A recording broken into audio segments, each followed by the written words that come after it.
चौहा और खरगोश की कहानी। एक सरसब्ज जंगल में एक तेज मगर कमज़ोर चौहा और एक घमंडी मगर ताकतूर खरगोश रहते थे।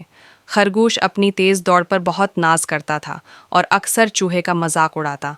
एक दिन खरगोश बोला, तुम जैसे नन्हे चूहे क्या कर सकते हो, मैं तो हवा से भी तेज़ दौड़ता हूँ। चूहा मुस्कुराया और बोला, ताकत और रफ्तार सब कुछ नहीं, अक्ल भी ज़रूरी होती है। खरगोश हंस पड़ा और बोला, चलो शर्त लगाते हैं, देखते हैं कौन ज्यादा होशियार है। दोनों जंगल के एक हिस्से में गए जहां एक बड़ा पनीर रखा था, मगर उसके रास्ते में जाल लगा हुआ था। खरगोश ने जल्दबाजी में पनीर की तरफ दौड़ लगाई और जाल में फंस गया। चूहा आहिस्ता आहिस्ता आगे बढ़ा, जाल को पहचाना और महफूज रास्ते से पनीर तक पहुंच गया। फिर उसने खरगोश को भी जाल से आज़ाद कर दिया। खरगोश शर्मिंदा होकर बोला, आज मुझे समझ आ गया कि अक्ल, सब्र और दोस्ती ताकत से ज़्यादा अहम हैं।